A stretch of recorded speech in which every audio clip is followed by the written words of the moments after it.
And hello, everybody. How you doing? Welcome, everyone. I see y'all in the chat early in the chat. You know, we go live at 9:15 Eastern Standard Time. I want to welcome everybody to Mental Health Monday. I am Dr. Alicia with Coaching with Dr. Alicia, and welcome to Mental Health Monday. Today, we're going to talk about finances. We're going to talk about finances and relationships. And recently, I came across this video, y'all. Go to my Instagram. Hold on, let me show y'all. Let me give y'all my Instagram page. Where is it? Go to my Instagram, Coaching with Dr. Alicia. Be sure to follow me. I just did a reaction video to the very video we're going to talk about today that kind of sparked my interest in this conversation.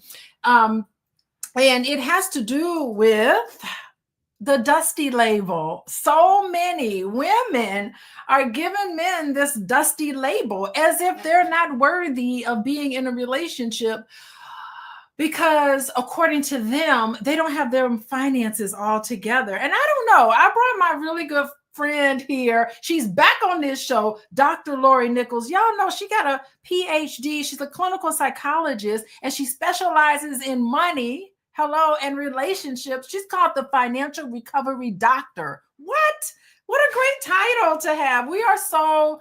Y'all don't know how fortunate you are. You got me. I have a doctorate in social work, specializing in couples. You got Dr. Lorie here with is a clinical psychologist. She's specializing in financial recovery. Hello. And my husband is going to be joining us. Y'all, my husband is joining us today. Dr. Boyce, and we all know what he does. So this is going to be a really good conversation. And the title of our topic today is Why the Dusty Label Hurts. We're going to be talking about finances. We're going to be talking about relationships. And just because a man doesn't necessarily have it all together, it doesn't make sense to give him the dusty label. So anyway, that's what we're talking about today. And I want to welcome Dr. Lorie. Welcome to our show today. Thank you. Thank you. Thank you, Dr. Alicia, for having me on the platform, inviting me back. Yes. And this is a very special topic tonight. I think it's a good topic tonight. You know, we all, listen, looking at all of the changes happening in America and across the world, this is the time where we need to have these conversations. And I'm just curious about, what do you think about the dusty label? There's a lot of people who are building their entire platform on separating men into dusties versus worthies. What is your reaction to that? Yes, and that's interesting that you would say that, because it all comes down to developing that relationship. And when you create a label for somebody, you know, what are your values when you're calling someone that dusty label? What are your values in terms of what you're looking for? And then you're not even giving the person the chance to even see who they are, what they value, you know. And it's important that in building a relationship with someone, you get to know them for who they are. You get to understand their values. You get to understand what they think of money, you know. And I get it. It's about how they treat you. You know, you want someone who's going to treat you respectfully, you know, McDonald's versus Red Lobster. Yes. No, I think that is really interesting. It's just like, yeah, developing the relationships and your values. I think that's a really fascinating, because, you know, I look at women and I say, listen, ladies, men are not ATM machines. You can't just cha-ching, cha-ching, cha-ching. Like, they're in search of valuing relationships as well. And I'm not certain if men, fellas, I see y'all in the chat. Tell us, how would you feel if you're dating some woman and she thinks you're only worthy based on how much money, whatever that number is, how much money is in your banking account? That's what makes you worthy. I don't know what y'all think. What do y'all think? Bree Britina from ATX. What is that? Is that Austin, Texas? That's got to be Austin, Texas. Yeah, I think that's Austin, Texas. I like how she put it, though. Tell us what you see. Oh, someone said pissed. David said he'd be pissed. I don't blame you. You should be. Nobody wants to be used by another man. And so let me just play the video that sparked, oh Lord, here I am doing something different. But I'm going to play the video that tweaked my interest because it was on, oh my God, look at the name of this platform. It's called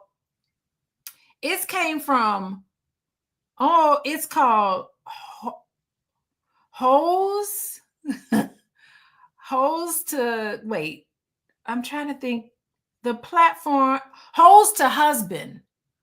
Wow. Hose to Husband podcast. Have y'all heard about that? Hose to Husband podcast. Oh my God, Alicia from San Diego. I like that name. Have you heard of Hose to Husband? What is that? What is that? Hose to Husband podcast? That's more interesting. But it came up, for some reason, it came up on my feed. I'm going to share my screen and see if I can get screen share, see if I can figure out. Also share tab audio. Okay. So here I am trying to share my screen. I'm going to share my Instagram because if you go on my Instagram, can y'all see that? Okay. So let's listen to what I reacted to and you tell me what you think. Okay, wait. We got to get some sound going. You live with your mama. You know what I'm saying? Like, things have changed, man. I remember back in the day, a man can be on the bus and a woman would still love him. You know what I'm saying? I ride the bus and I live with my mama. You know what I'm saying? I help out with bills. You know what I'm saying? I ain't making that much. You know, I do the best with I can with my man. But why is it that women don't want to talk to a man that, you know what I'm saying, he's trying his best and because he don't have a car or he might still stay home with his mom? Why y'all making a big deal about that? You know what I'm saying? And then we get called dusties.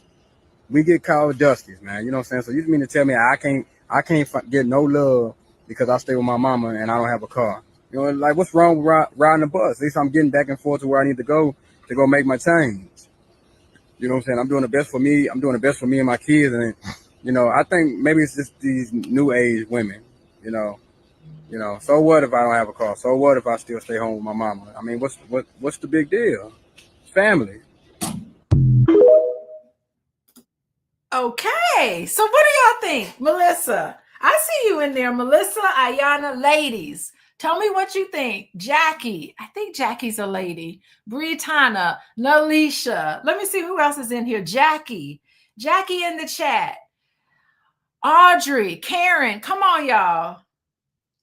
He lives with his mama and he rides the bus to work.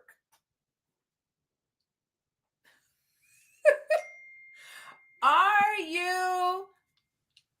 I see a few comments. Man, are you dating him? Are you going to give him a chance? He lives with his mama and he rides the bus to work. Now, you don't know. He could be living in New York because in New York City, most people ride the bus. They ride the public. That's true. That's true. You never know. Let's just say he lives in New York City.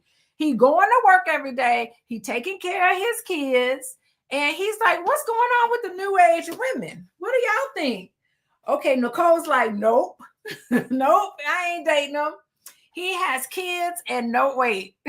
Jessica's saying he has kids and no car. That's dangerous work. Oh my God, Jessica. Okay. So what do y'all say? Karen says, I live in New York and I take the express bus. So Karen, this could be a gentleman you could hook up with in the bus route. Y'all could take your little bus together.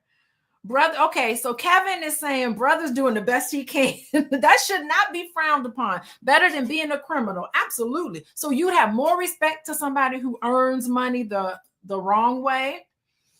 Okay, let's see. Sandra is saying some men live with their parents or parent because they need their child to take care of them, or they can be taking care of each other, Sandra. You never know. Okay. Yeah, Melissa says, I don't know. He has to show some ambition. He's got to show some ambition. Okay. Okay. Well, what do you think about some of these comments, Lorie? Tell me what's on your mind here.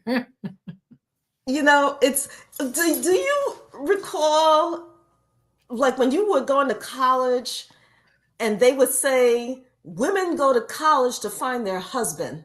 You know, men go to college to earn the degree and to get that job. But that's what women were told. That's why we go to college, to find our husband. And so it's almost like this is like the new generation of, hey, you know, like, did you remember that message, Dr. Alicia? Yes. Did you ever hear that? That expectation was given to me, and how disappointed was I when I went to college. Me too. I did not date not one guy on that campus. Not one guy on that campus. Not one guy on that campus approached me with, like, they approached me because they wanted something, but they didn't want no relationship. And then you got the song Scrub. You know, you don't want to date a scrub. TLC. So it's like you even have a song about if the person doesn't have a ride, if they, you know, don't live on their own. It's like, no, you don't want to date them. And so those songs give young people that, it's almost like what the media tells you is the right type of person to date. And the media will tell you that that young man on the video is not the right type of person to date. But as a few of the comments say, hey, give the brother a chance. You know, he's trying. He's, like you said, New York City, it's expensive, but the bus is a nice ride. The bus is a nice ride. I like this. So you make a really good point about how media really tells us who is worthy of being of love and who's not worthy of love. Because you ride the bus and because you're saving your money living with your mom, that you're not worthy of love. You would be called a scrub. Mm-hmm. I mean, What does that tell us? And what does that do for men? I was having a conversation with my husband just a few days ago, and he was telling me, he told me I can kind of understand why men will go years and years without even approaching a woman. Yes. You know, and some of these things of shame and making men feel terrible about who and what they are makes it so that men are lonely and women are lonely. And just like you said before, we don't get into what develops a relationship. And that young man could be stacking up his money in the bank account, living with his parents, you know, saving money, taking the bus, and you're judging him based just on his looks and his ride of the MTA bus. And you didn't even give him a chance to take you out. That makes sense. And then Natanya here, she's got an interesting comment. She said, it's okay for younger women. She's like, if you're up and you're established in your career, you would want to be seeking, Natanya, if I'm speaking for you, she might be saying, okay, younger women who are also trying to get on build may also see a man like that and think, okay, that might be somebody I want to date. But like Nicole is saying, yeah, a young man is okay. But when you're 40 and you're established, you want to be able to date somebody who's also established. What do you think about that? Dating someone who's kind of on your level in terms of establishment? Well, what about the added factor of that person's on your level, but let's say the woman makes more than the man? That's a whole nother issue, because there's some men who feel like it's like I'm taking away something from him if I make more money than them. And therefore, it's either a secret, like don't share your salary with my boys, you know, that's our little secret. Or they do something to disrupt the relationship. In other words, making the relationship not work, because it's just something within them that I'm the man, I'm supposed to make more money than you. And it starts right there from breaking up the relationship. That is a really good point. Fellas, put in the chat, would you be okay dating a woman who made more money than you? Would that be okay? Would you think that you're dating somebody and you become the Dusty? Tell me what you think. Would you date a woman and feel secure in yourself if that woman made more money than you? So I want to hear what y'all have to say. I want to hear from Derek. I want to hear from, who are the guys, the fellas in here? We got Brian, Ricardo. I don't know if Sparkle. I think Sparkle, Ricardo. Let me know. Would you date a woman, Black Lexicon? what was it like when you dated a woman that made more money than you? Because sometimes men do feel a little intimidating by that. Dennis says he would love it. Dennis said he would be very inspired if he dated a woman that made more money than him. And I will tell you, as a therapist and a social worker, what the studies show, and this is definitely the case for a lot of Black relationships in general, Black women do on some level make more money than Black men. And what we found when we looked up these relationships where there was a difference between how much a woman made and how much a man made, in terms of the woman made more money than her partner, that relationship was in jeopardy of infidelity.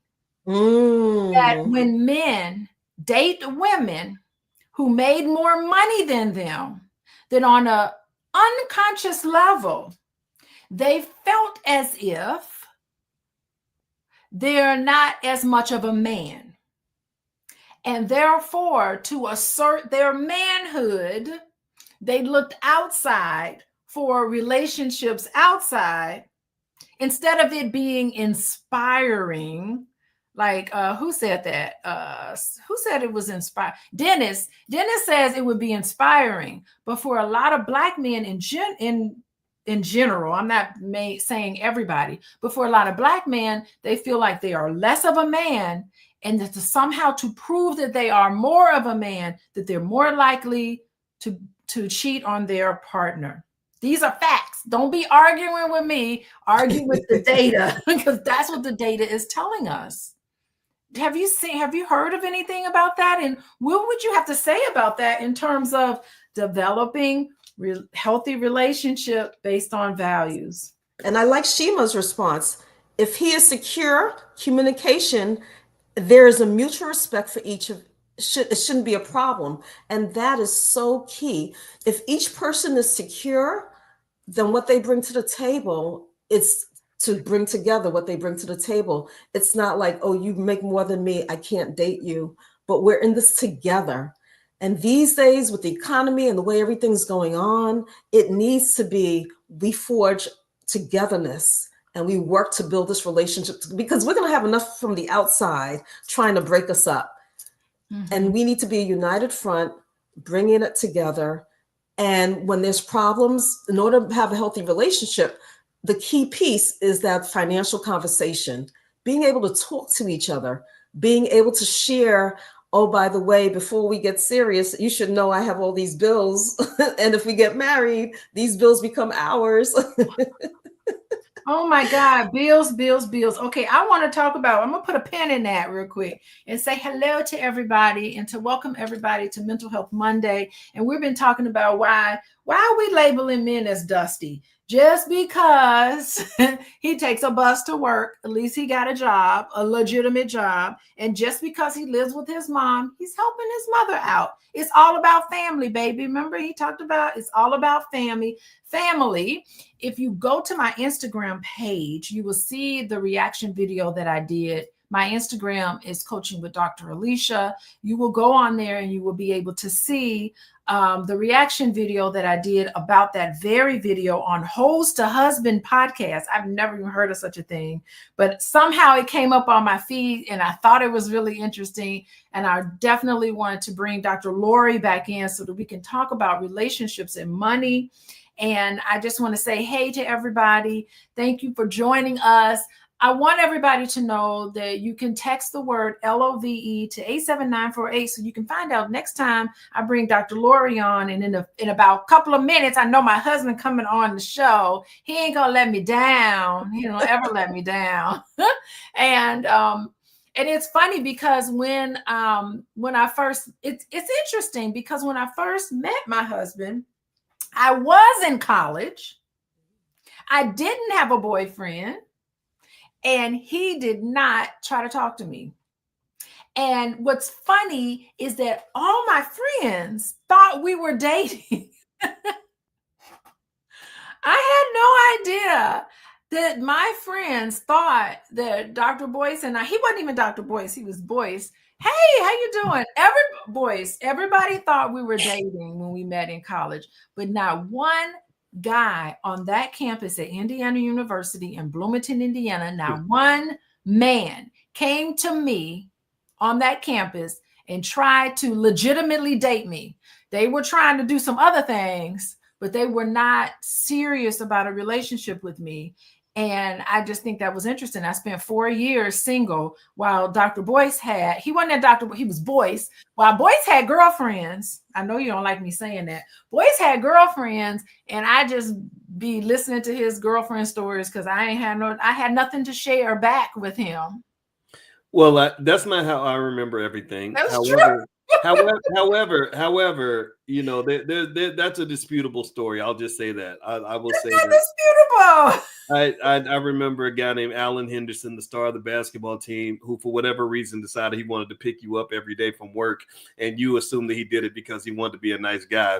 He had a girlfriend. I said no. And The we were just friends. I'm talking about legitimately tried to talk to me. the 6'9" star of the basketball team on his way to the NBA, who makes the time to pick you up every day after work, ain't doing it because he's trying to be nice. But that's my theory, and I'm sticking to it. But anyway, let's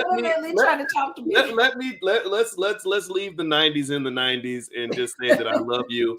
And nice to meet you, Dr. Nicholas. It's very, very good to see. I heard great things about you. Hi, Dr. Boyce. How are you doing? I'm doing extremely well. I was listening to the conversation, and you two, what you were talking about in terms of women making more money than men.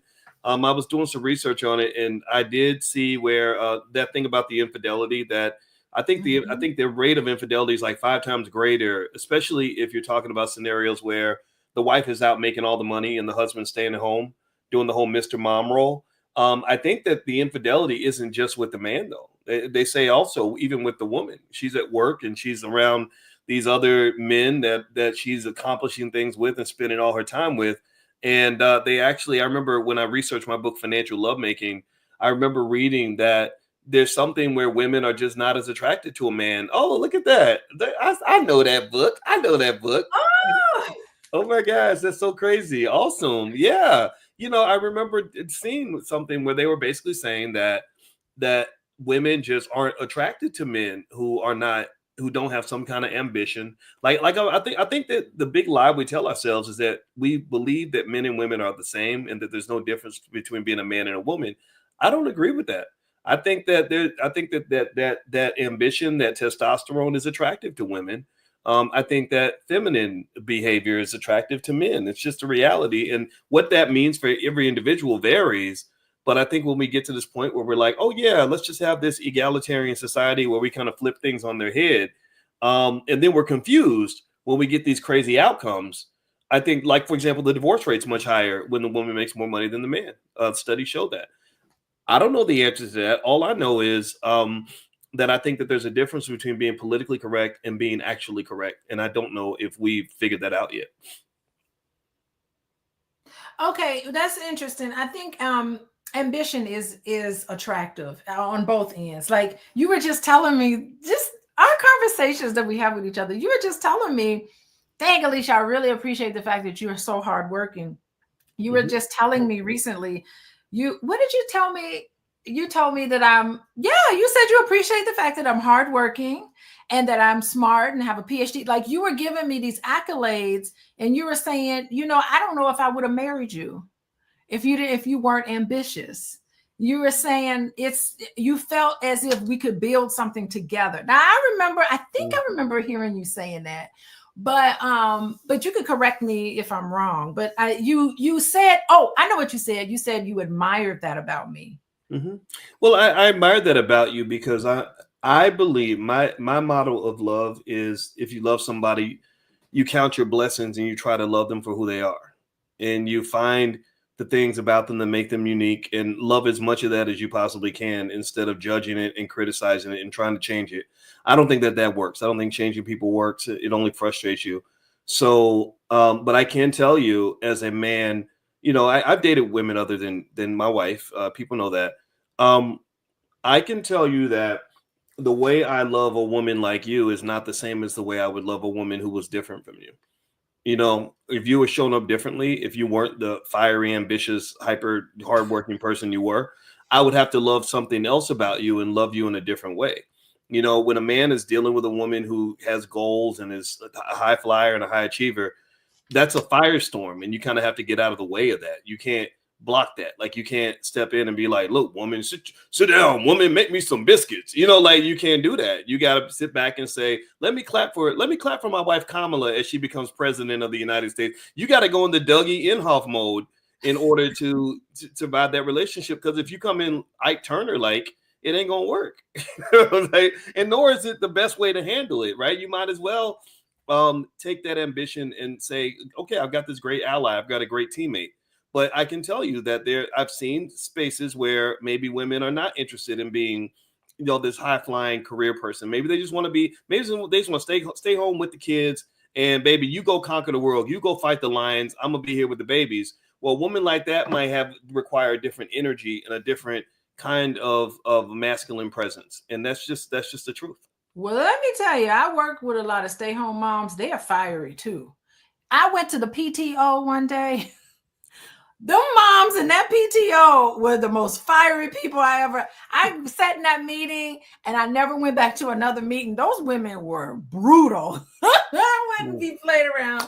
So, I mean, they're fighting for their babies. They were fighting for their baby. I mean, we have this image that the stay-home mom is just this docile, homemaker.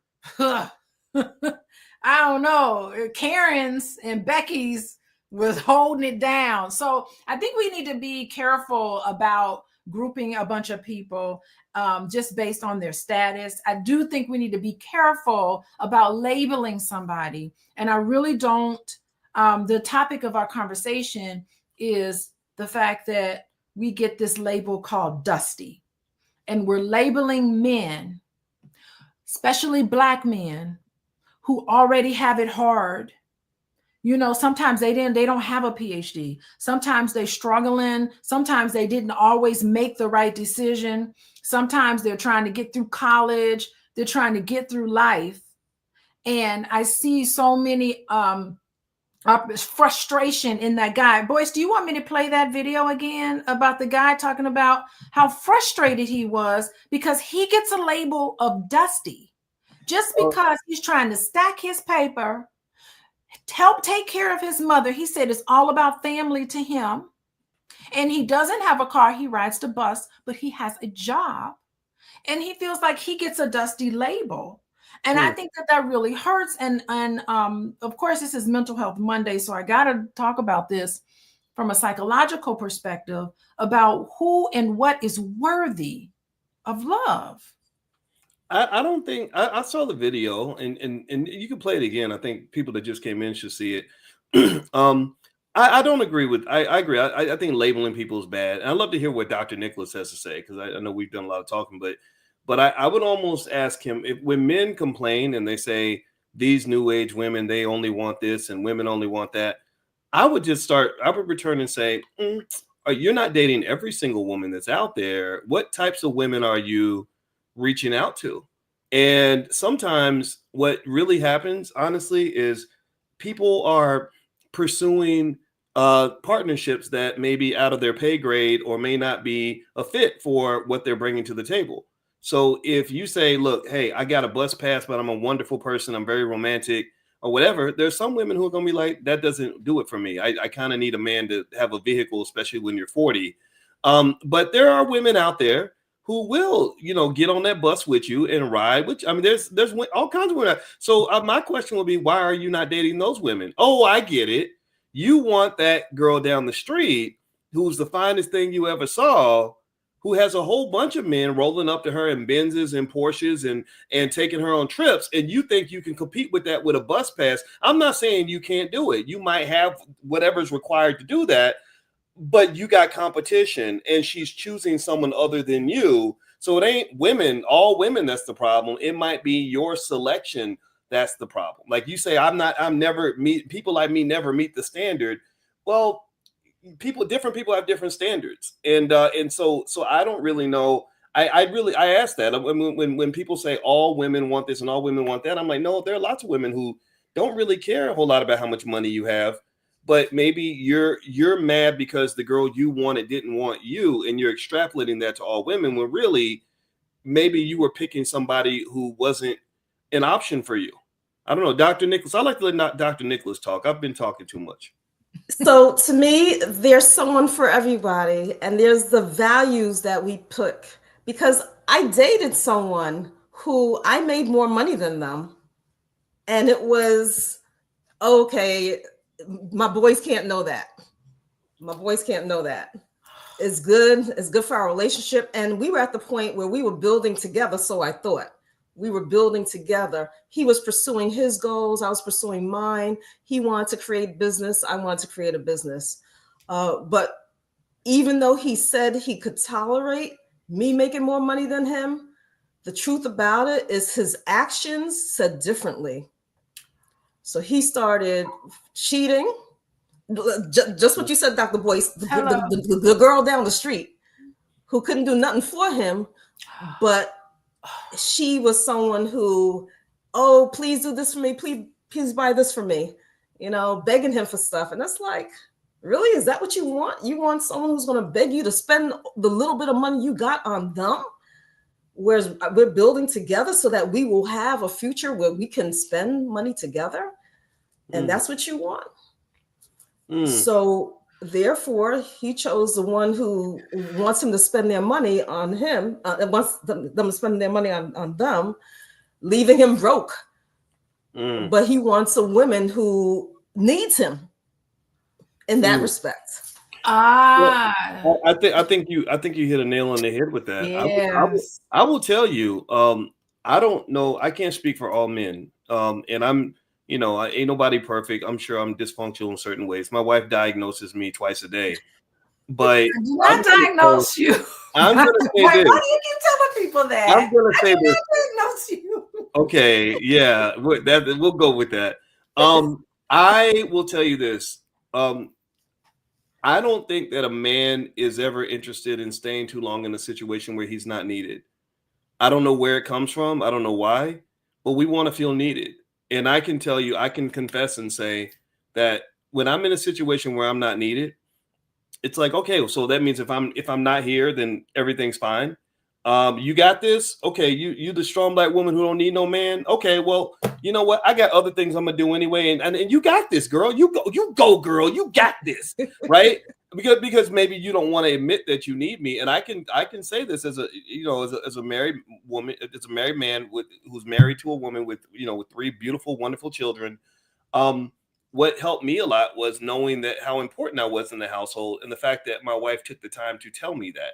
Her mother tells me that all the time. We love you. We appreciate you, boys. We're so glad you're here. The kids tell me that in their behavior.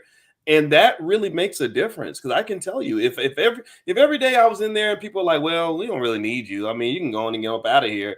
I don't know. I don't know about other men, but there's a lot of places a man could be other than sitting at home with the family. You could be out in these streets, and so I really think that a man has to feel needed. Now, I don't think I think that creates a dilemma, though, for women, because the studies show that men's mental health is affected by when the woman doesn't need him financially, when she's making more money than him. I think the study I saw said that when the woman makes 40% of what the man makes, that men are like relaxed and stressed out. But once it gets above that, or it gets or she makes half of the household income and above, he starts to kind of freak out. And I think that's so unfair for women, right? I think that because I've seen nice women who really want to be supportive, who are like, look, I can't help how much money I make, and the men are just like kind of freaked out by that.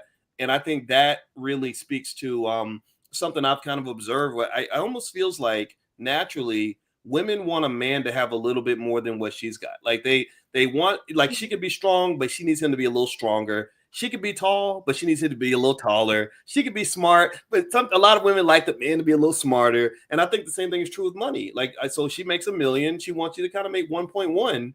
So she feels like she's dealing with someone that she can learn from and gain from. And I just don't know how you get around that. I really don't. Well, but to me, I have a question. My question here is, why not have a dialogue on it? First of all, Dr. Lorie, thank you so much for sharing your story. That's painful Just Yes, it listening is. to it, I'm like, ouch, ouch. Here you are trying to build with somebody. Here you are being open, communicating. Let's work on this together. We could be successful together. Let's build together. Let's do all these wonderful things. And then he deceives you. I mean, that's a blow. Screw that dude. That's a blow. And my His thing law. is, why not have a conversation? Why can't men, fellas, why can't y'all be more like this guy that I did my video reaction to, where you just out and out say, what's wrong with me? Aren't I too worthy of a relationship just because I ride the bus? What's up with y'all new age women who don't want to deal with me? Like, that is a plea. Like, hats off to him for being vulnerable enough to talk about how he was feeling in that moment, how he was talking. I feel like I need to play it again because it's a beautiful display of what all men need to be more comfortable doing, coming to their partner and saying, you know, I worry about whether I'm going to be good enough for you. I worry. Play it again? Huh? Can you You'll play be played again? Yeah. Let me play it again. Yeah, I'd like to see that. You know, I think it's yeah, I didn't know what to think about that video though. Sorry. Okay. And like It came up. things have changed, man. I remember back in the day, a man can be on the bus and a woman would still love him. You know what I'm saying? I ride the bus and I live with my mama. You know what I'm saying? I help out with bills. You know what I'm saying? I ain't making that much. You know, I do the best with I can with my man. But why is it that women don't want to talk to a man that, you know what I'm saying, he's trying his best and because he don't have a car or he might still stay home with his mom? Why y'all making a big deal about that? You know what I'm saying? And then we get called dusties. We get called dusties, man. You know what I'm saying? So you mean to tell me I can't get no love because I stay with my mama and I don't have a car? You know, like what's wrong with riding the bus? At least I'm getting back and forth to where I need to go make my change. You know what I'm saying? I'm doing the best for me. I'm doing the best for me and my kids. And, you know, I think maybe it's just these new age women, you know, so what if I don't have a car? So what if I still stay home with my mama? I mean, what's the big deal? Family. Sorry to cut you off, voice, but No. So what if I don't have a car? So what if I still stay home with my mama? That just don't. I'm sorry. I don't blame anybody. I'm not saying that you don't have a right to have relationships, and I'm not making fun of him. But come on, and the dude did not sound like he was a struggling 23-year-old. He sound kind of pitiful. He sounded about 40. You know, and I just think that when a man says something like that, like you know, well, so what? I'm living with my mama and I'm riding the bus. That's like a woman saying, well, so what? I'm 400 pounds and you know, and I don't take baths and you know what I mean. He's trying though. He is. And just like the big girl might be trying in the gym losing weight, right? And She in the gym, though. She in the gym. She's in the gym, right? And we should applaud all of that, right? And believe me, there's guys that love the big girls, no question about it, right? So nothing wrong with that. But what I'm saying though is, you know, like men, we have our expectations for women. I can say my wife, when I saw her, she was the most beautiful woman I ever met. If she was not the most beautiful woman I never met, I don't know if I would have taken the time to get to know all these other wonderful things about her. It was her looks and her smile that really caught me the first day I saw you across a crowded room. And I think that as men, it's expected that we have those kinds of expectations for women. But when you flip it and women are like, well, I kind of would like for you to not live with your mama and have a car. You know, like I just think, you know, men go, oh, you're a gold digger, you this, you that, and the other. I would say men have a right to feel that way. But I would say just pick a different woman then. Pick the woman who will ride with you on the bus or who will pick you up in her car. There's plenty of women out there like that. But it sounds like he's disappointed because the woman he wanted had a standard that did not match the one that he was able to meet. Yeah. Dr. And tell you the truth, when I was in Chicago, I did date someone who was on the bus. That's how we met. We were on the back of the bus and he approached me and asked me my name. And I forgot what bus line we were on. And we started talking. And yes, there were other people on the bus looking at us. But I felt comfortable because there was other people on the bus, you know. And we dated for a while. And to me, I was in school at the time. And I got to know them. And that was the way I didn't have any like, oh, this guy's on the bus, he don't have a car. Oh no. Mm-mm. I got to know them. And I think that's the key piece, getting to know somebody, because maybe their car broke down, or even if they don't have a car, like someone said in the chat, do they have ambition? Yes, they're riding the bus. Yes, they may be living with their parents, but is there something that they're working toward, progressing toward, that they need to just start saving up the money, and that's how they're doing it?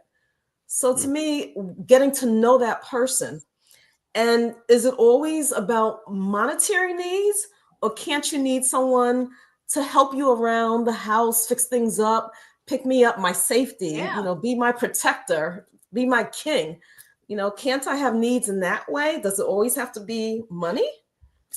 That's true. I do think, maybe, baby, you could talk about this because you did that great workbook on financial anxiety and financial trauma.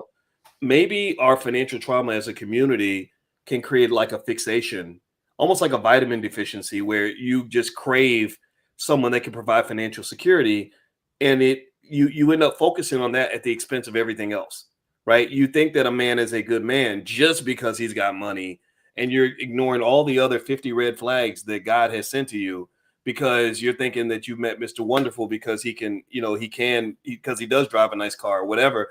I think that is a common mistake that I've seen, where we can downplay all the other amazing things a person can bring to a relationship outside the money. What are your thoughts on that, babe? Yeah, I mean, I think that's good to have that conversation, just to kind of talk about it. And the whole dating process. I mean, if you're attracted to somebody and he's riding the bus and he's someone interesting to you, it's still a dating process. So you need to know, what is that person's decision-making ability? How does that person think? And it's not just the ambition is important, but you have to think about where you are in your life. So back when I was in my 20s, I was riding the bus. I was not going to be driving downtown, paying to park, because I didn't have that kind of money. I knew I wanted to go. I knew I wanted to get a doctorate. And I'm sorry, when you're getting a PhD, you are not wealthy. There ain't no PhD student making a ton of money. And, that's just something that you think about. But, you think about someone's decision-making ability. Are they somebody that they don't have no money because they're getting their doctorate and they want, future? Or are they somebody that don't have no money because they spend all the time and they make terrible decisions when it comes to money? Or they don't value themselves enough to be able to make the right decisions? Are they somebody that wants to please everybody? Or are they somebody who wants to spend their money on frivolous things? Are they an investor? Are they somebody that's like, you know what?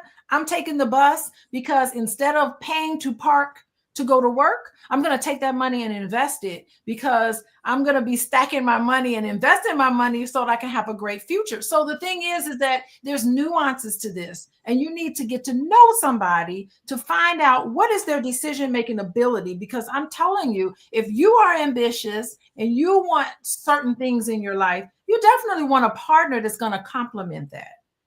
And so, I mean, I think that's sort of the thing. You have to be able to talk about what's going on, that you're riding the bus, what happened in your life, that you have children that you need to take care of. Maybe he was married and the marriage didn't work out. Maybe the mom has passed on. You never know what's going on with somebody's life, and you need to be able to investigate. And if it's someone that piques your interest, why not just explore it? I would hate for someone to turn a person down just because he don't have a car, he don't drive a car that's like this, because you could be missing out on so many other things that person may have to offer. So yes, I'm agreeing with both of you two today.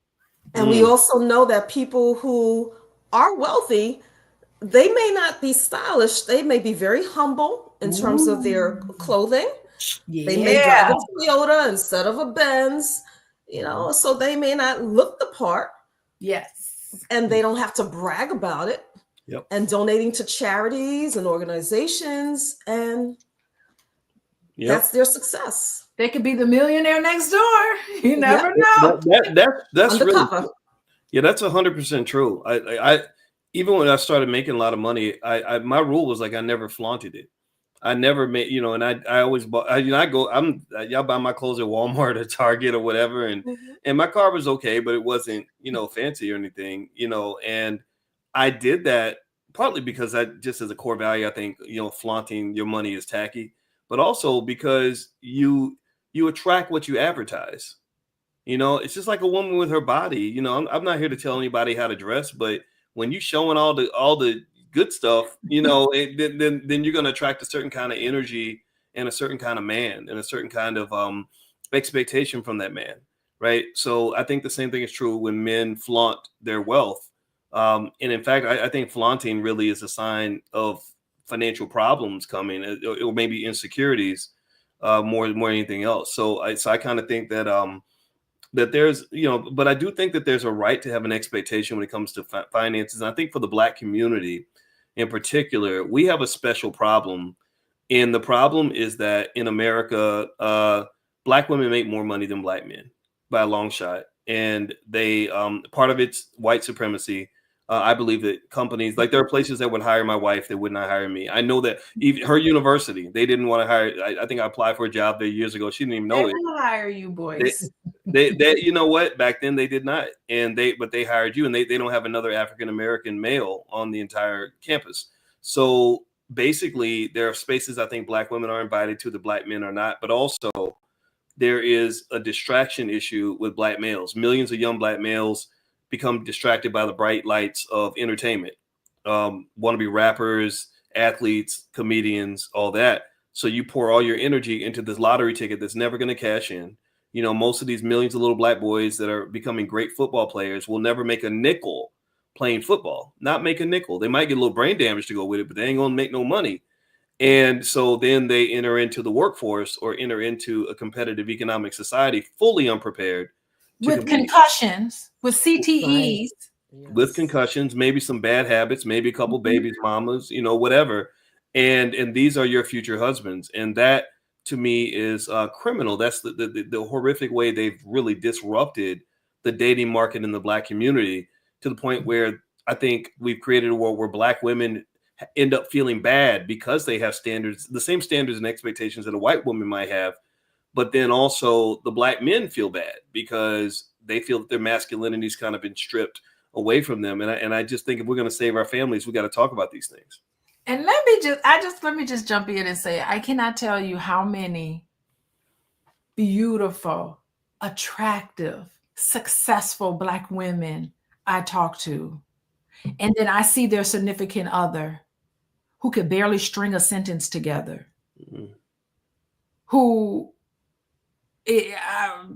they are lowering their standards, like for real. I just can't, and I'm just appalled, because it's like, it's not a match at all. Sometimes when I see just visually the way they present themselves, the way they articulate their thoughts, the way they talk, just everything, a lot of Black women, that, not all, of course, but a lot, are dating men that I think if they had better options, they wouldn't. I don't know what is happening here, but I'm seeing some of the men, I'm just like, wow, you would never think that the two of them would ever get together.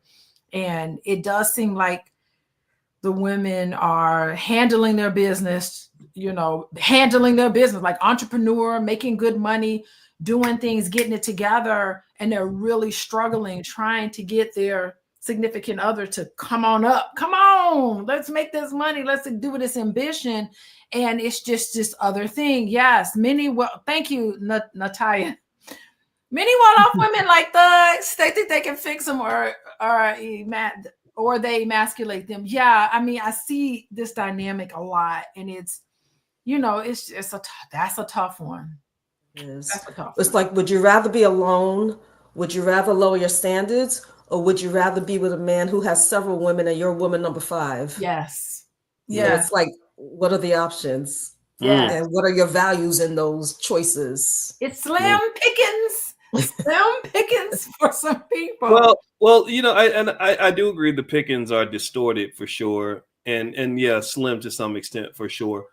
I would say too, I think as we have the debate, I think we also have to be cautious to not have a debate where we say black women got it going on, black men are stumbling, right? Which can be, that's the valid argument. Yeah. We are stumbling in certain areas, but there's some areas where black women are stumbling too. Yes. And you know, and I go back to and I you know, I know my wife has a lot to say on this too, but I just don't think that we should think that our dating market's ever going to be normal when 76% of all black women grow up without their father in the house. Sure, the father is around. The father might call once a week or keep him for the summer, but I don't think that's the same as having that masculine figure in the house that is guiding you, that you're, you know, listening to, right? And and I think, because I imagine, like, what would dating be like if 76% of all black men grew up without a mother in the house? Like 76% of 3 out of 4 black boys, their mother lived down the street. You know, like maybe she's off on crack. Maybe they never met her once. I think I know I'd be a very different man if I never ever had my mother.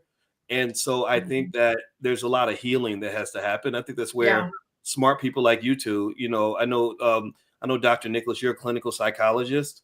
Everybody needs to be listening to you. You know financial stuff too, and you know, Thank you. you know, yeah. But I mean, we have a community where people will listen to Sexy Red for sex education, and then they go to Megan Thee Stallion to learn how to date. You know, and it's just like, no, you need to listen to people like Dr. Nicholas so you can heal and fix your stuff, so that when you go out here, you're not ruining somebody's life. Because I think the biggest Achilles heel a person can have, Dr. Nicholas, is when if I show up thinking I got it all together and you're the problem, and I think that in every relationship, you know, it's like, no, that person was a problem, then that person was a problem, then that person was a problem, and you got 12 people in a row where they were always the problem, but you were never the problem because your stuff don't stink. That's a mental health issue too. What would you say, Dr. Nicholas? That is. It's like you're pointing the finger at somebody else, right? And those other fingers are pointing back at you, right? When everybody says you're the problem, and when you're saying everybody else is the problem, and you're not looking at yourself to say, well, why aren't my relationships working out? Why is it that they always get to a certain point? And what is going on with me? And taking the time to self-reflect and think about, why did each relationship not work out? How can I improve it? How can I make my relationships work for the better? Now, if you keep going after the same type of person, that's why it may not be working out. If you keep going after that same, like, abusive type of style person, and that's the same person you keep meeting, and that can be a reason why your relationships aren't working out. You got to go for that different person. You got to go for that person who's not abusive emotionally, financially, physically, you know, because if that's the type you've been attracting, it's time to say, okay, I got to stop dating for a while and look at me for a few minutes and get to know me and enjoy spending time with me, and then get myself back out there and try meeting someone other than who I've been dating. Yeah. And oh, go ahead, babe. I'm sorry. No, I was just going to say, I mean, the gold standard is a 2-parent household in a loving relationship. Loving. Yes. That's the gold standard. We have not seen or experienced the gold standard in our community. And it shows. That is so important. Being able to we are leaving these households with our sense of worth, self-worth being just so low. We'll just take anybody who's interested in us, and we'll try to convince that person to make sure they love us. And it's like, please love me. And even if they're abusive, we really are prone, you know, to even just the verbal abuse, the physical abuse, that cycle of abuse that happens a lot in our communities. I mean, it is something that is just really remarkable, and we don't know because we never had an example of healthy communication. I'm talking about working through problems. I'm talking about everybody letting every person in the issue to talk, to be validated, to be heard and understood, and actually compromising, showing flexibility, listening to each other, valuing each other. You want your children to feel valued when they leave your household? When they open their mouth to talk about what they're thinking about, how they're feeling about their day, what's going on with them? and you stop what you're doing and give them time to be able to talk to you about what's going on with them, that's the answer. That's how you break it. Just little things. And just because they're children doesn't mean that their thoughts and perceptions and feelings don't matter. Because if you grow up and you feel like your thoughts don't matter and your feelings don't matter and your experiences don't matter, then you think that you don't matter. Absolutely. And how are you going to get into a relationship and be able to talk to your partner about how you feel? How are you going to grow up and get into a relationship with somebody and they talk to you about what's going on with them? You're going to dismiss them. Why? Because you were dismissed. You don't know any other way to respond. You're just mimicking what happened to you when you were growing up. And I wish we stopped doing it all day, every day. I'm working with couples, trying to get them to quiet up and listen to what each other has to say. Just that one thing could heal the entire generation of us. We don't listen to each other. And the children are there hearing the arguments and the yelling and the screaming. They don't know. Yes. They're the witnesses. They're not shown a model of healthy relationships. And I remember when being that Valentine's Day was just a few weeks ago, it made me reflect. My father, he used to bring my mom flowers, and he would also bring me a little bouquet of flowers. And at the time when I was little, I was like, oh, thank you, Daddy. You know, put my little flowers in some water too. And then just last month around Valentine's Day, it made me think, well, my dad was also valuing me, the little girl that I was, by bringing me some flowers too. And it's like, wow, the relationship of observing our parents. Now, we didn't have any conversations about how a man should treat you. We didn't have a sit-down conversation, but just observing my parents together, observing how my father treated my mom, observing what my dad did for me, the actions of thinking of me as well. He didn't have to bring me flowers, but he did. And it made me like, wow, he thought enough of me to do that. Wow. And you know what's interesting? Alicia, before you do that, I want to ask Dr. Nicholas, what do you have a website? I'm going to put your website on the screen. Yes, I do. The Financial Recovery Doctor.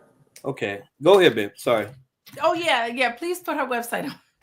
We got to give her props. I was going to say, when women talk about how important it is for a man to make a certain amount of money in order to be worthy of their love, you know what I think? I think deep down inside, they're responding more to the fact that they did not feel secure financially when they were growing up. That they're putting so much stock and value on this tangible thing that doesn't even mean anything anyway. But what they really want from them is to feel valued and to feel loved. But they're covering up with buy me things to fill up this void that's going on inside of them that can never be filled by anybody external. That they have to be able to fill themselves up, because you ain't never going to find no man. Ain't no man. Just like how I started, a man are not ATM machines. They cannot fill you up. And we got a song. What have you done for me lately? We got a whole bunch of songs to talk about it. The money, power, respect, and the other one. We got a whole bunch of songs that we talk about and we sing along with it. And of course it means so much to us because it's been denied. Ain't nothing going on but the rent. That's right, Dr. Boyd. Nothing going on, and we sing it in and J-O-B, if you want to be with me. We know that song. That song was a hit for a reason. And it feeds into our psyche. Yes. Our psyche. And that's what we believe. Like, oh, you can't pay my rent. You can't buy my clothes. You can't do my hair. Okay, why am I with you?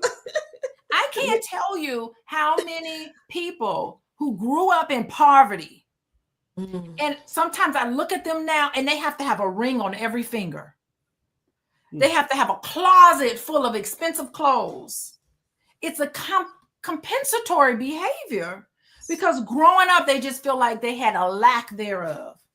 and their world falls apart.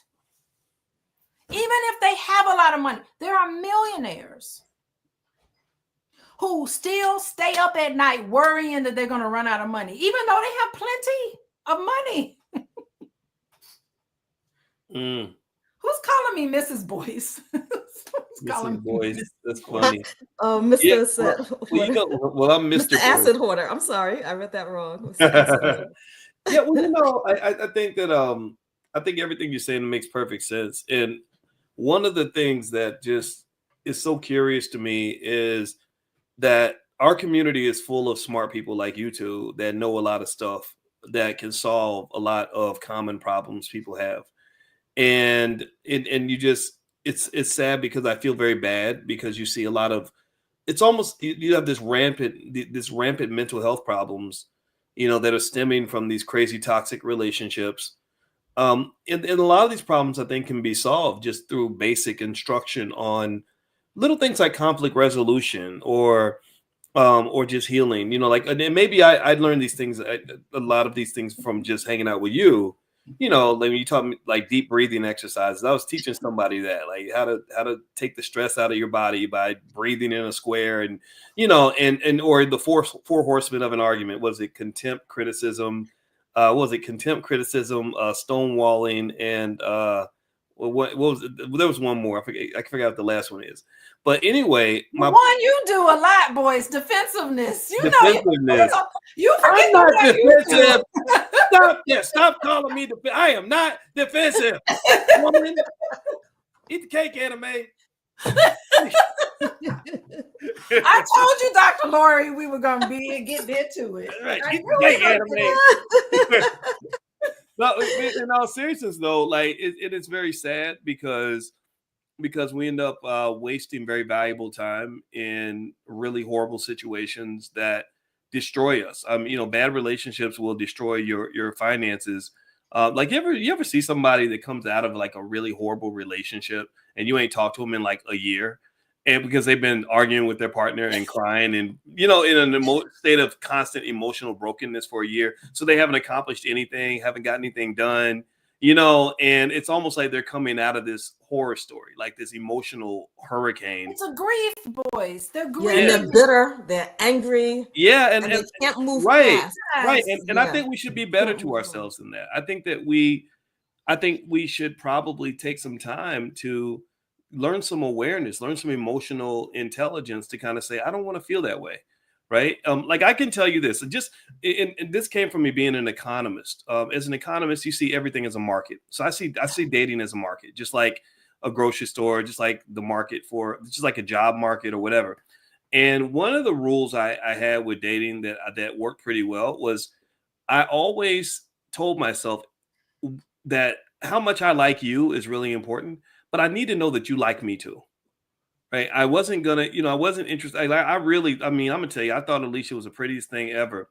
But I remember kind of thinking, okay, you really like this girl, but does she like you? You need to make sure she wants you. I called you all the time, boys. You did. You absolutely did. And I didn't know, I was friends with you and I thought that was just what it was, but I didn't know what it was. But anyway, my point is to say that I think even little basic things like that, like really go a long way. Like, because I see a lot of people that will pick the best person that they can get, like the prettiest girl, the best looking man, whatever. And there's no consideration for well, do they value you as much as you value them? And then next thing you know, you're chasing somebody, you keep sweating your way through life. Baby, please. Why you treat me so bad? And really the reality is at the end of the day, if somebody loves you, they're not going to treat you bad. And if you love yourself, you're not going to let somebody treat you bad. That's right.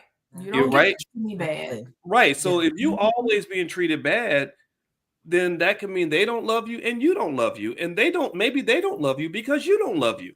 So you sitting here letting yourself, you looking like Jennifer Hudson in Dreamgirls, no way. I'm living without you. I'm staying. I don't want to be free. Right? Who the hell? Who wants to feel like that? That's a terrible. Well, you know why people feel that way, boys, is because they felt abandoned when they were growing up. Right. So that's Right. what's going on. They were abandoned.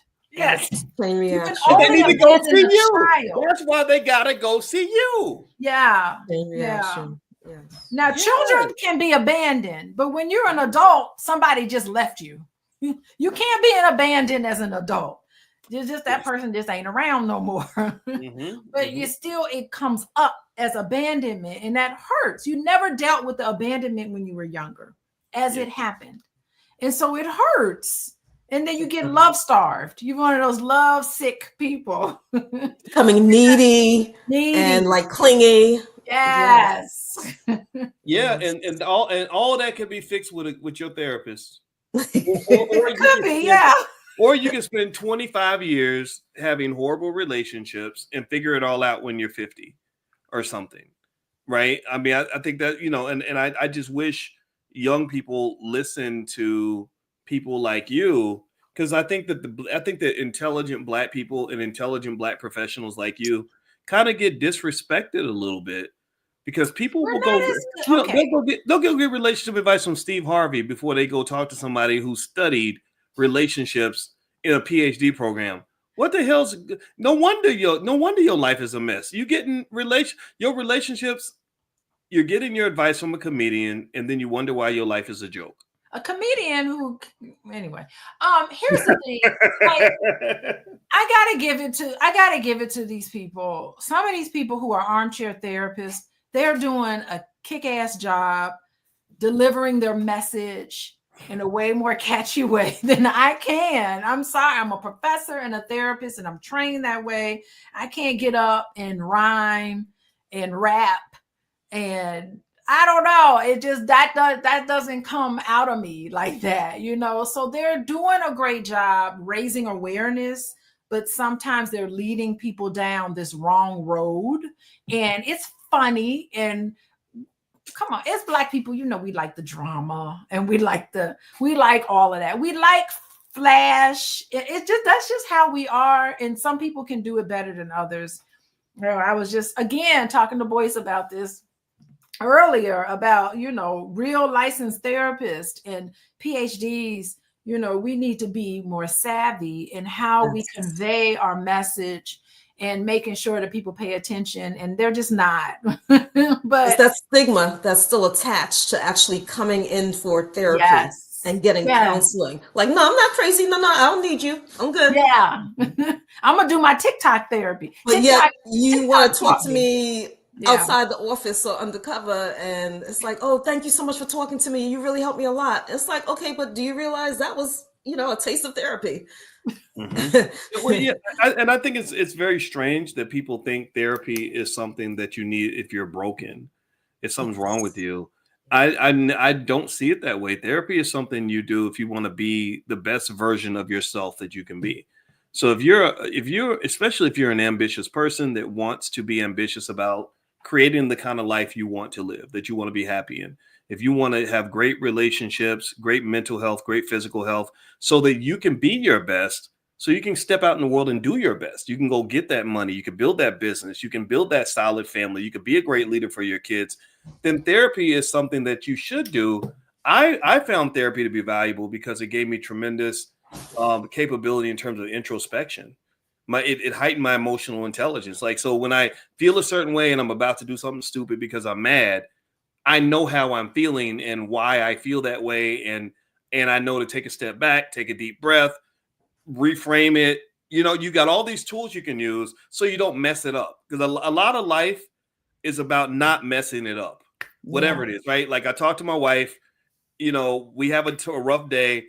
My goal is not to mess it up, right? With the kids. I've messed up with the kids before. And I remember my wife knows I had a time where I had to sit them all down and apologize one by one because I messed up, right? And I think that anybody who wants to be a leader in this life, starting with leading your life, next leading a family, leading a business, whatever it is, you should get therapy so you can just be the best version of yourself that you can be. Because too many people allow their mental health issues, these psychological STDs that sometimes we inherit intergenerationally, they allow them to run rampant and cause them to traumatize other people. You traumatize your kids because you didn't get help. You traumatize that woman. You traumatize that man. You know, you're hurting people because you won't do the work. And I just think, Dr. Nicholas, I think it's important that we kind of reframe that. Absolutely. And I know someone in the chat was asking about the counseling. So hopefully you got the coaching with Dr. Alicia for the Yeah. person who was requesting where to seek counseling. But yes, and I definitely agree with Dr. Alicia. We have to get creative in terms of how we connect with people, how we reach out to people. Because, and Dr. Boyce, I commend you on apologizing to children, because most parents feel, do as I say, not as I do, you know, and I don't have to apologize to you. You're a child. I don't have to apologize to you. So the fact that you even did that, that says a lot. That's the beginning of a beautiful relationship with the children, because they feel special enough that you took the time to apologize to them. And they got the chance to say how they felt when you did whatever. And then it brings a relationship so they can come to you and talk to you about things as well. Yeah, it was something that I never saw. I as a kid anyway, I didn't really see my parents do that.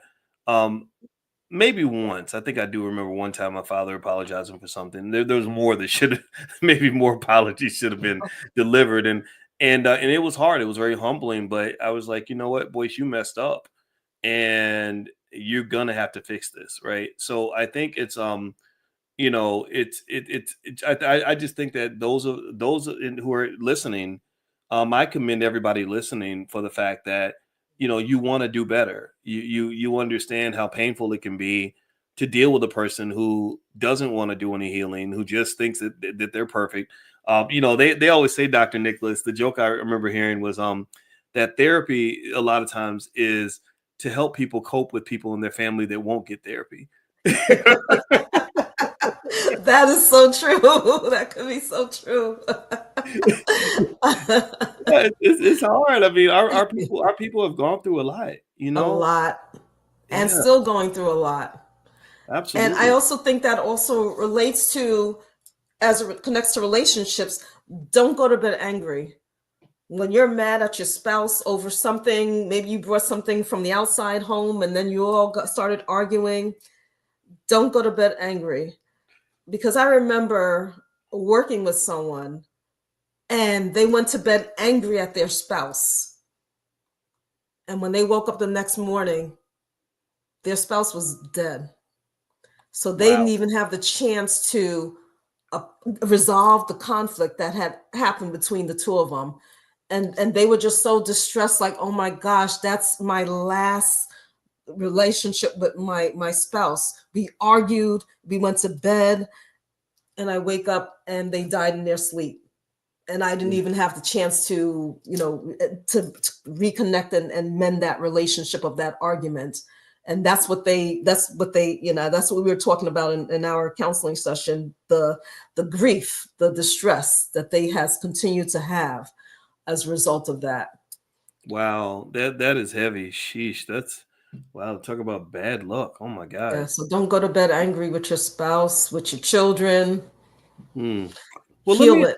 Well, let me ask you this. And by the way, everybody, Dr. Alicia had to go pick up Tater from dance class. Okay. I was wondering what happened to her. Yeah. Her name is Taylor. I call her Tater and Tay, but she's our 14-year-old. She's pretty much a professional dancer now. She goes to dance class every day for 3 hours. I don't know how she does it, but that's where Alicia went. But I want to ask you, Dr. Nicholas, tell me about yourself and your background. Like, how did you get into what you do? And I saw you're a clinical psychologist, and also you do a lot of stuff with financial therapy. What's your background, and just how did you get into this? And tell us about that.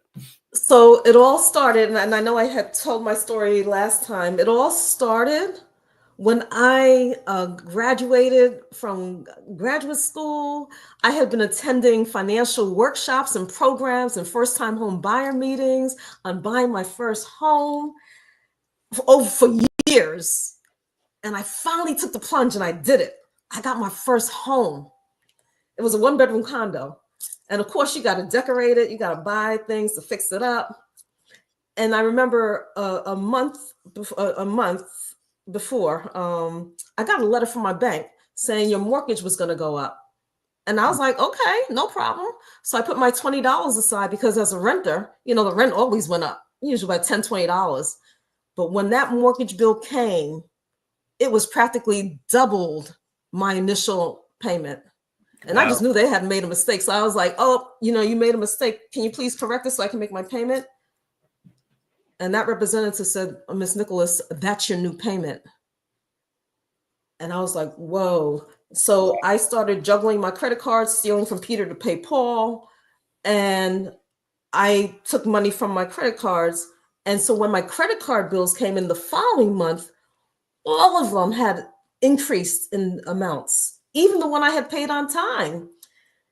And when I called the one who I thought I had a solid relationship, American Express, I said, I paid you on time. I was never late on the payment. What happened? And they said, oh, did you read the fine print? If you're late on another bill, we have the right to increase your payment. And so my interest rate went from 9.9% to 37.99%. All my credit cards went up. Oh my gosh. And I was like, okay, my mortgage is up. All my credit card bills are up. What am I going to do? I was feeling depressed. I was overwhelmed. I was stressed. And I really did not know. It was during the 2008 financial crisis. I did not know how I was going to get myself out of this. And as I watched the news, I saw people being evicted from their homes. Their belongings were just thrown out on the street. And I wondered, is that going to be my reality? Am I next? And to just move things, long story short, I got out of my situation. I was able to get my credit card expenses down from 37 to 5%, and I was able to save my one-bedroom home. I was also a volunteer for Habitat for Humanity during that time. And they came to their volunteers and said, hey, our family's on the verge of losing their homes that we've worked so hard to build for them. Will you be a lone ranger, lone ranger, and help them? And because I had just been through it in terms of saving my own home and going through all the emotions and feelings of, am I even going to save my home? Am I going to be like evicted or have to apply for bankruptcy? I was able to share my experiences with these families. And I was able to tell them how I got out of my situation, along with the training that Habitat for Humanity gave us. And as a result, I found my passion of being able to help people with their finances. And through that, I became certified as a financial education instructor and accredited as a financial counselor. And so my passion is never wanting to see people in the situation that I found myself in. And so I continue to talk to people about financial education, getting out of debt, building up their savings. I'm on your Monday not Monday, I say Monday. I'm on your morning money calls every once in a while when I can attend, getting that information from you. I got some of your books and getting knowledge from experts like you. And I love the fact that Dr. Alicia combines it with the mental health. And so as a psychologist, combining the psychology with the money, it's a perfect connection. Because you go through stuff when you're in financial challenges and financial crises. You go through some emotions. In fact, during that time, the 2008, people committed suicide because they couldn't get out of debt, or their money was invested and they thought that they were going to be able to pull their money from their retirement accounts. Wow. And because of their investments on some of the things that they had their money in, they had lost their life savings. And so people had committed suicide behind this. And that's the desperation of when you don't have money that you're so used to having all the time. And all of a sudden the rug is pulled from under you. And it's like you feel you're only, and I remember a case too, where the person thought that by killing themselves, their insurance would cover their family. They took themselves out because they wanted to make sure their family would be taken care of. But the thing about it is they forgot the fine print says, if you kill yourself, then your insurance, the family will not get the insurance money. So they missed Oh, that caveat, and the family was like devastated, like we lost our family member and we still don't have the money. wow. Oh my gosh. Wow. That's oof. Oh, that's sad. And I'll tell you, one thing that I've been talking to Alicia about, Dr. Nicholas, is this whole thing with sports betting becoming very popular and gambling addictions kind of being on the rise, and what that's going to do to mental health in terms of, if you think about how many people have taken their lives because of gambling debts or whatever, or, whatever it might be. And it's just, I see more crises kind of down the road. And then you think about AI coming in and the job loss from AI.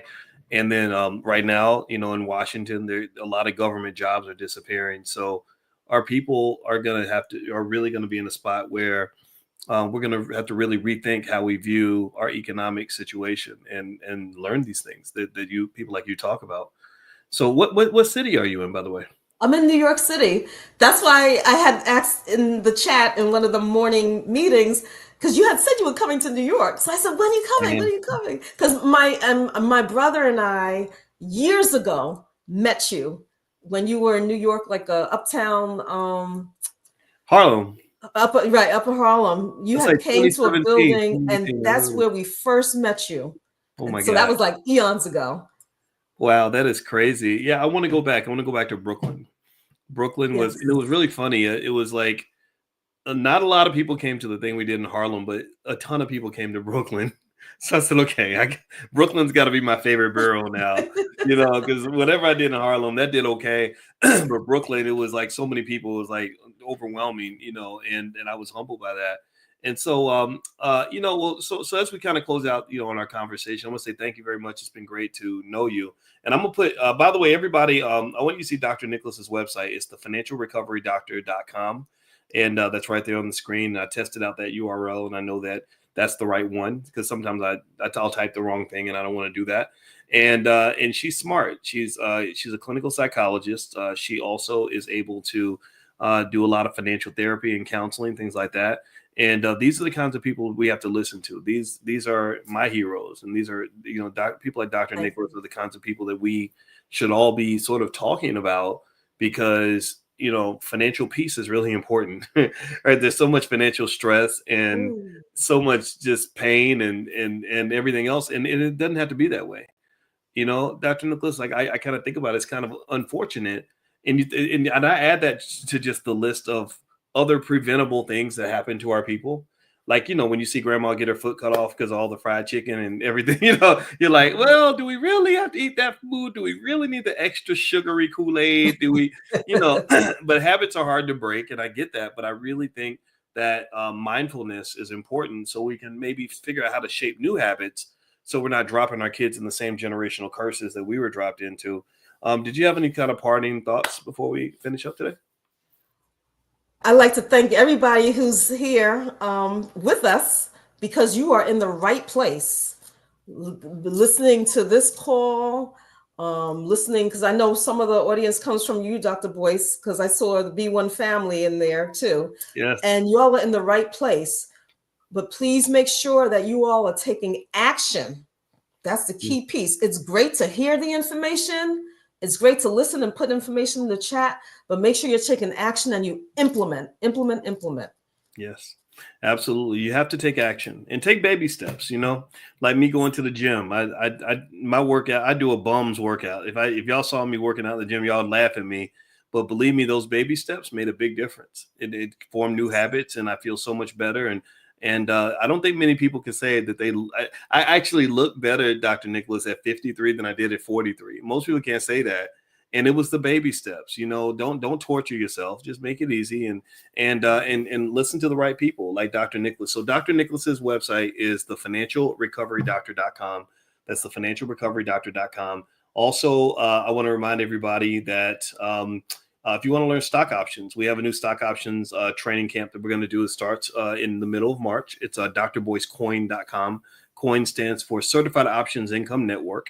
So if you want to learn options from A to Z, I love stock options. I think they're a great thing to understand, especially now. The market has a lot of opportunity. So feel free to go to drboycecoin.com and apply and speak to someone and see if it's a fit for you. And I think my wife is back. And but I'm going to say goodbye. Y'all ready to say goodbye? Okay. I was going to say, Dr. Boyce, that because of your stock program, my nephew got involved. And so I'm so appreciative of things like that, because you're so giving of share it with your family, Yeah. And so I shared that and my site with my nephew, and they are so into the material. Yes. So thank you. Yes. Yeah. And I'm gonna tell you, like money is not a hard thing to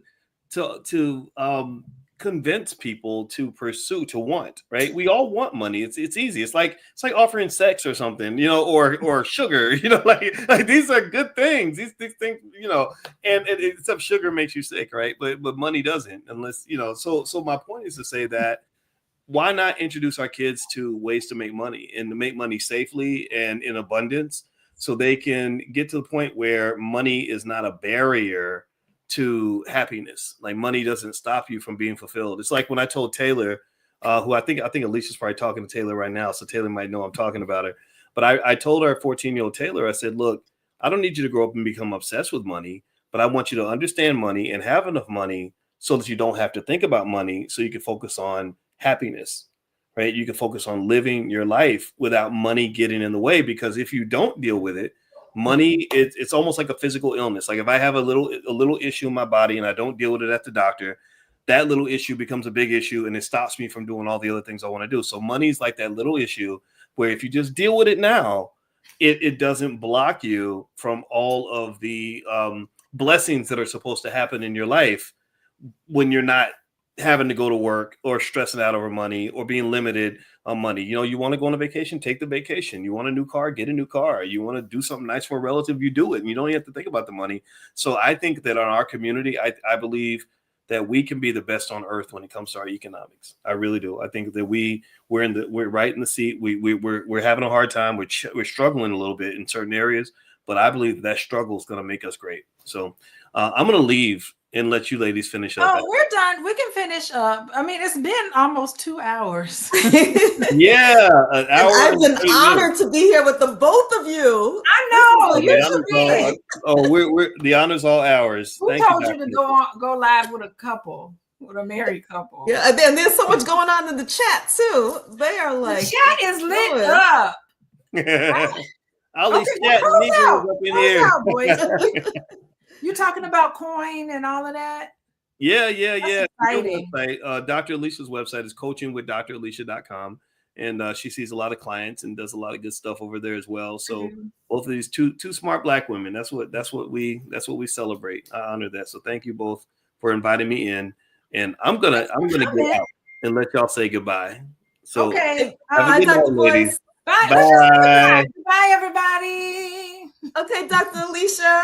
Nice to have you. I'm so glad you came back. I'm glad you were able to come back. And I'll be in touch. Yes. Okay. Bye-bye, everyone. Bye, Dr. Alicia. Bye, everybody.